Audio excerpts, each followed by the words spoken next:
Maka dari itu, dahulu masyarakat percaya jika ingin melewati atau melalui terowongan ini, hendaknya kamu membunyikan klakson 3 kali agar terhindar dari gangguan kuntilanak merah ini. What's up guys? Balik lagi bersama aku Ucok, dan kali ini aku akan membahas mengenai misteri keganjilan terowongan Casablanca.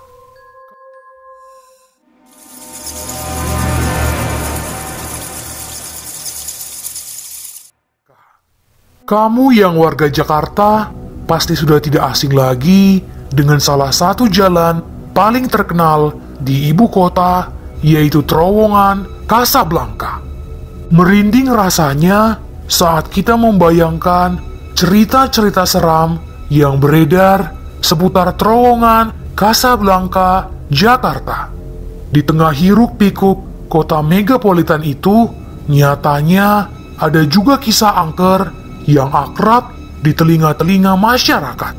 Salah satu lokasi yang menurut desas-desus paling dinilai angker adalah terowongan Casablanca. Lokasinya sendiri terletak di bawah Jalan Kuningan, daerah Jakarta Selatan, tepatnya di jalur penghubung 2 arah antara Jatinegara dan Sudirman. Angkernya lokasi ini makin bertambah karena banyak kecelakaan yang terjadi, mulai kecelakaan mobil hingga motor. Beberapa korban kecelakaan disebut-sebut tewas.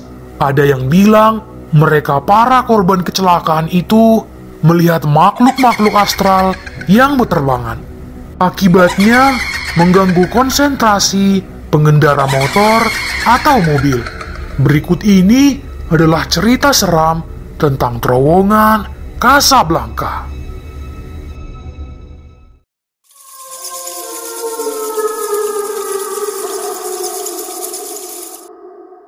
Banyak orang penasaran dari mana cerita hantu mengenai terowongan ini begitu terkenal. Berbagai versi pun muncul kala kita mencarinya di internet. Terowongan Casablanca terletak di bawah Jalan Kuningan, Jakarta Selatan, yakni di jalur Jatinegara menuju Sudirman atau sebaliknya. Akan tetapi, jauh sebelum ada Jalan Casablanca dibuat, kawasan ini adalah sebuah tempat pemakaman umum Menteng Pulo.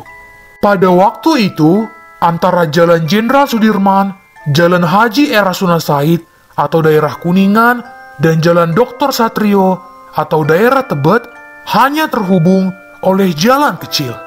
Nah, untuk memperbesar lajur jalan, kemudian dibuatlah jalan ini untuk menghubungkan secara horizontal terhadap jalan-jalan utama tersebut. Pemakaman umum Menteng Pulo ini tepatnya berada di antara Jalan Haji Erasuna Said Kuningan dan Dr. Satrio Tebet. Setelah pemindahan ratusan makam ini selesai, maka dibuatlah Jalan Casablanca yang tadinya bernama Jalan Karet Kuningan yang jauh lebih kecil. Kini, dengan jalur yang lebih lebar, maka diharapkan kemacetan di ibu kota akan berkurang. Maka dari itu, jika kamu lewat kawasan ini, akan terlihat tempat pemakaman umum Menteng Pulo di kanan kiri jalan yang seolah-olah telah dibelah. Jadi, jika suatu saat kamu melewati Jalan Casablanca antara Kuningan dan Tebet, perlu diingat bahwa kamu sedang melalui area makam yang tadinya banyak terdapat batu nisan.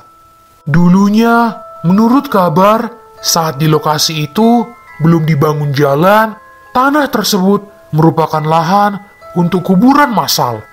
Kemudian, pemerintah memindahkan kuburan itu untuk dibangun jalan raya. Saat proses pemindahan, dikabarkan ada satu jenazah yang bentuknya masih utuh. Hal ini tentu jadi misteri. Meski demikian, banyak orang percaya bahwa penunggu yang ada di kuburan itu belum turut dipindahkan, sehingga tertimbun konstruksi. Setelahnya, banyak kejadian-kejadian yang dianggap aneh ketika terowongan itu sudah berdiri. Memang, jika kita melintas di terowongan itu, terkadang ada rasa ganjil. Terowongan terkesan sangat lembab, lembabnya berbeda dengan suasana dalam terowongan lain. Mungkin saja rasa itu berasal dari sugesti-sugesti dari cerita yang beredar.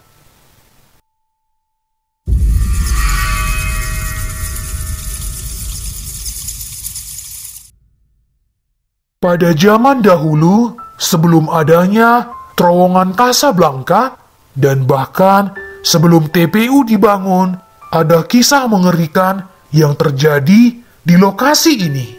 Seorang gadis cantik yang merupakan kembang desa setempat menjadi korban perkosaan beramai-ramai oleh sekelompok pemuda. Gadis malang itu diperkosa secara bergantian oleh para pemuda sampai tewas. Lalu tubuhnya pun diseret dan dibuang begitu saja ke lokasi yang akhirnya menjadi terowongan kini. Rasa benci yang dibawanya sampai mati membuatnya membalas dendam kepada para pembunuhnya dan membuat rohnya menjelma jadi penunggu di terowongan Casablanca. Versi lain dari cerita perempuan korban pemerkosaan ini dikatakan jika arwahnya berubah menjadi sosok nenek tua pembawa maut. Bukan rahasia umum lagi kalau banyak sekali peristiwa kecelakaan maut yang terjadi di terowongan Casablanca. Para korban kecelakaan juga mengatakan sempat melihat sosok nenek tua di tengah jalan saat sedang menyetir sehingga membuyarkan konsentrasi hingga kecelakaan maut pun terjadi.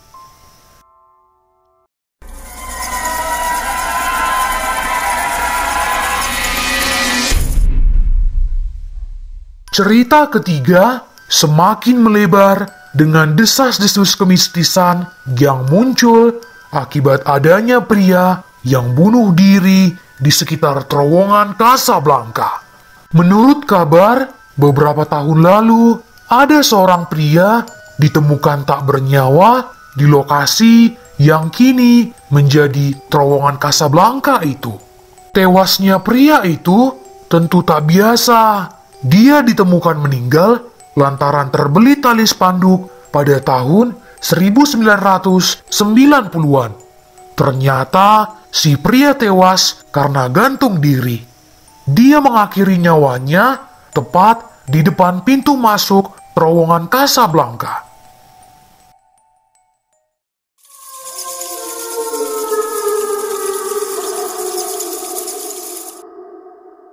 Menurut cerita horor yang beredar di masyarakat luas, sosok kuntilanak merah memang sering kali menampakkan dirinya di sekitar terowongan Casablanca.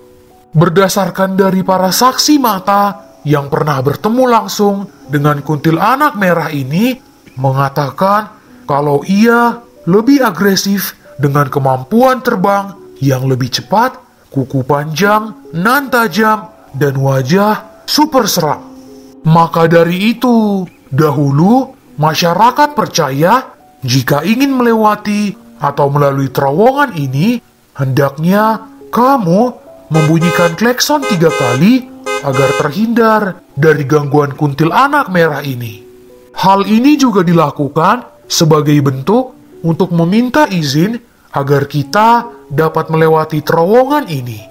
Cerita mengenai terowongan angker ini juga sudah pernah diangkat ke layar kaca oleh sineas Nanang Istiabudi dengan judul film Terowongan Casablanca pada tahun 2007 silam.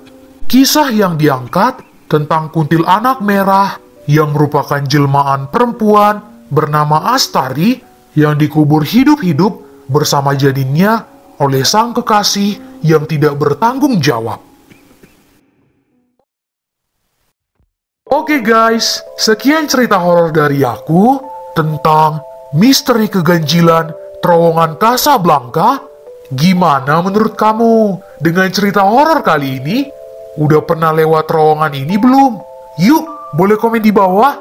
Nah, buat kalian yang punya ide atau cerita horor yang lain, boleh banget juga ya komen di bawah atau kirim ke email yang ini. Jangan lupa like, komen, dan subscribe channel ini ya. Dan jangan lupa juga nyalain lonceng notifikasinya supaya kamu gak ketinggalan video terbaru kita.